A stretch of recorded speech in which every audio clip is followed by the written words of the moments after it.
అందరికి నేను మీ కిట్టు. ఏంది ఇవాళ బాసలు తోముకుంటే వీడియో చేస్తానని చూస్తాను కదా. ఇక ఏం చేద్దాం మరి, బాసలు ఉడకనే లేవు. ఇలా పొట్టట్టుండి 3 సార్లు తోమిన, అయినా కూడా బాసలు ఉడకనే లేవు. ఇక గిడ నింపుకోవడం, ఒక నిండా పెట్టడం, ఇక గిడే సరిపోతుంది నాకు. నాకే కాదు ప్రతి ఒక్కరి ఇళ్లలో ఆడల పరిస్థితిగా గిట్టనే ఉంటుంది. ఏం చేద్దాం అసలు. దీన్ని బాసల్లో చింపు అనుకోదు, అక్షయ పాత్ర. ఇది మన అక్షయ పాత్ర, దండం పెట్టాల్సిందే రోజు. ఎందుకంటే ఎప్పుడు ఖాళీ కనబడదు. దీని నిండా నిండుతూనే ఉంటాయి, దీని నిండా నిండుతూనే ఉంటాయి. సో ఎప్పటికీ ఖాళీ కావాలి కాబట్టి దీన్ని అక్షయ పాత్ర అంటారు. మన భర్తలు మనకి ఇచ్చిన అక్షయ పాత్ర ఇది. తోముతూనే ఉంటాం, పడుతూనే ఉంటాయి. ఇక అన్ని కష్టం చేసుకొని ఇక ఇది నింపుకొని అమ్మయ్య బాసలు దోమినం అనుకునే లోపు ఒక శంషన్న ఒక గిలాస్ అన్న తీసుకొచ్చి లేస్తారు మా పిల్లలు. నాకే కాదు ప్రతి ఒక్కరి ఇళ్లలో గిట్లనే ఉంటది కదా.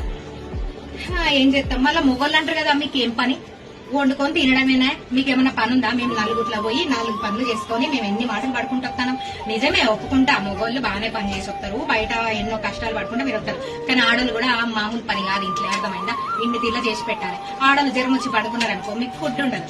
అదే మీకు జ్వరం వచ్చింది అనుకో మీకు అన్ని సేవలు చేసి పెట్టాలి. మీరు ఏం తింటారంటే అది చేసి పెట్టాలి. మీరు ఇది తినను అది తిననంటే వెరైటీ వండి పెట్టాలి. పిల్లలకు ఒక రకం ఉండాలి, మీకు ఒక రకం ఉండాలి. కానీ కనీసం ఆడవాళ్ళని ఎవరైనా అడుగుతారా? మరి నీకేం నచ్చింది, నీకేం తిరుగుతుంది కదా వండుకో అని?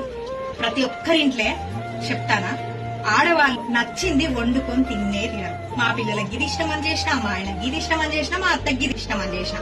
అదే మాకు జ్వరం వచ్చి పడుకున్నాం అనుకో, ఆ పాసలానే ఉంటాయి, బట్టలానే ఉంటాయి, వంటానే ఉంటది, ఎక్కడ దక్కనే ఉంటది, లేడీస్ పడుకుంటాయి.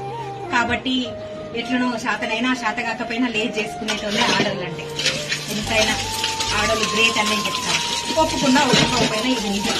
ఆడవాళ్ళు ఇంట్లో పనుల్లో, మగవాళ్ళు బయట పనుల్లో ఇద్దరు సమానమే. కానీ ఎవరిని ఎవరు తక్కువ అంచనా వేసుకోరు.